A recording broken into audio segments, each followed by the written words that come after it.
Pendeta, saya mau tanya, kapan saya bisa tahu kalau saya sudah diselamatkan oleh kasih karunia Tuhan oleh iman, padahal saya masih dalam dunia ini?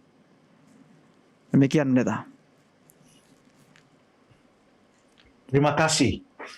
Jadi ada beberapa fase keselamatan. Yohanes 3 ayat 16 mengatakan, karena begitu besar kasih Allah akan dunia ini sehingga ia mengaruniakan anaknya yang tunggal supaya barang siapa yang percaya kepadanya tidak binasa melainkan mendapatkan keselamatan.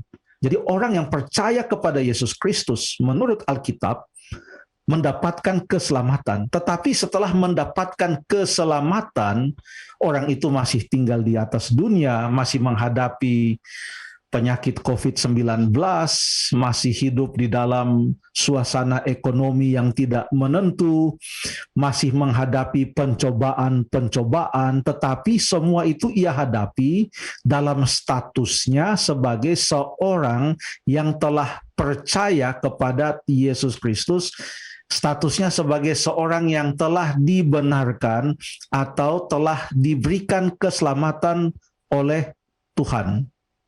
Setelah ia dibenarkan, apakah dia pasti dalam perjalanan kehidupannya, apapun yang terjadi, dia pasti pada waktu Yesus datang akan masuk ke dalam kerajaan sorga?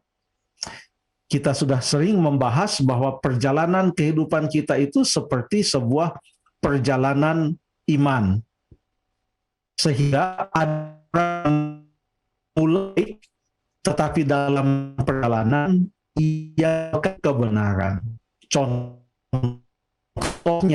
kita baca di dalam Ibrani pasal yang ke-6. Ini pasal yang ke-6. Bentar ya, kata saya.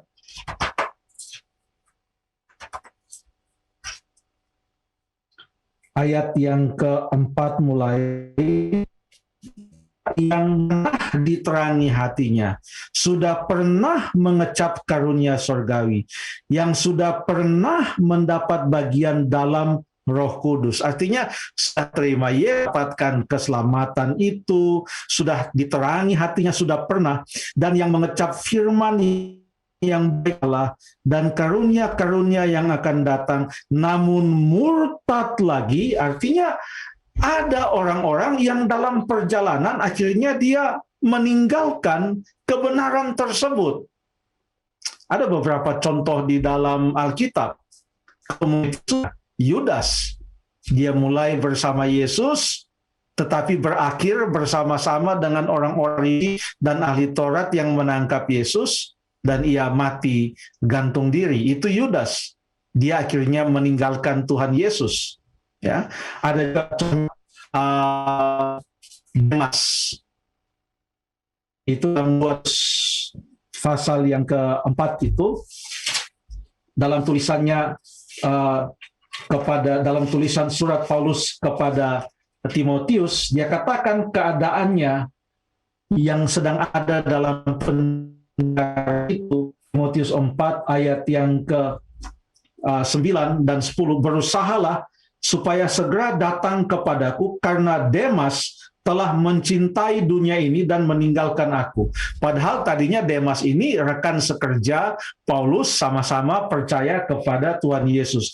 Tetapi janji Allah itu betul, begitu kita percaya kepada Tuhan Yesus, pada saat itu kita dinyatakan kita selamat. Tetapi itu adalah garis awal dari keselamatan kita. Kita dibenarkan, tapi setiap hari dalam pertumbuhan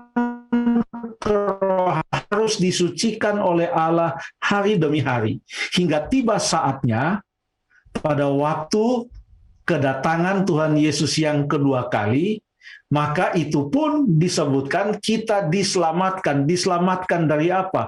Diselamatkan dari kekacauan dunia ini, diselamatkan dari upah, diselamatkan dari akibat dosa yaitu kematian, sakit penyakit, dan lain sebagainya, dan diselamatkan dari lingkungan yang penuh dengan dosa ini, sehingga waktu kita diangkat masuk ke dalam kerajaan sorga. Wahyu pasal yang ke-21 ayat yang ke-6 mengatakan, lihatlah aku menjadikan segala sesuatu baru. Ayat 5 dan ayat yang ke-6. Langit yang baru dan bumi yang baru. Aku menjadikan segala sesuatu itu baru. Di dalam Alkitab juga kita mungkin 2 ayat. Yang pertama kita baca di dalam 1 Korintus pasal yang ke-15. Baca Titus pasal yang ke-15 ayat yang kedua.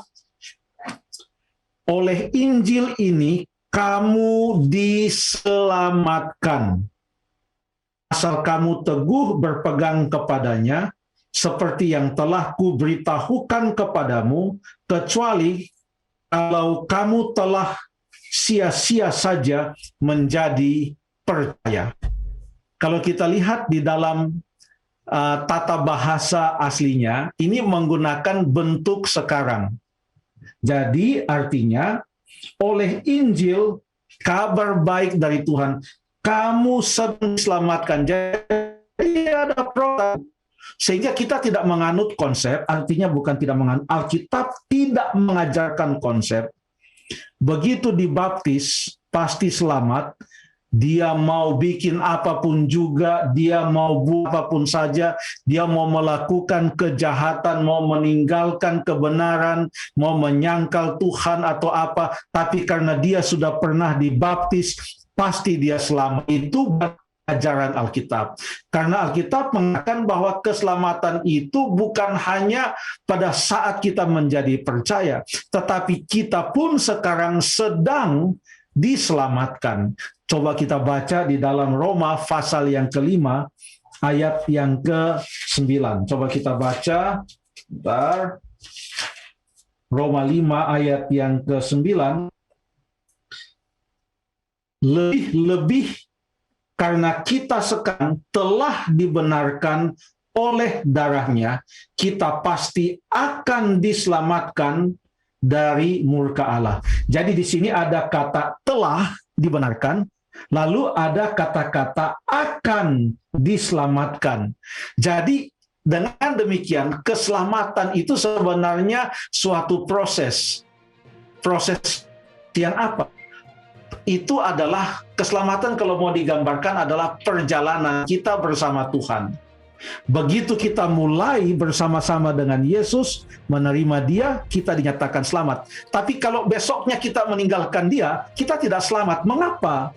Karena kita Kisah pasal yang keempat ayat yang ke-12, di bawah kolong langit ini tidak ada nama lain selain di dalam nama Tuhan Yesus Kristus, di mana seorang boleh mendapat. Itu kata Alkitab. Jadi, kalau dia mulai dengan Yesus, besoknya dia tidak bersama-sama dengan Yesus, ya, siapa yang bisa menyelamatkan dia? Jadi, keselamatan itu kalau mau digambarkan adalah perjalanan kita bersama dengan Yesus. Selalu bersama dengan Yesus, mulai dari kita percaya kepadanya, hidup di dalamnya, maka pada waktu Yesus kepada siapa kita percaya itu datang maka Ia akan mengangkat kita masuk ke dalam kerajaan sorga, mendapatkan hidup yang kekal. Kurang lebih demikian. Terima kasih.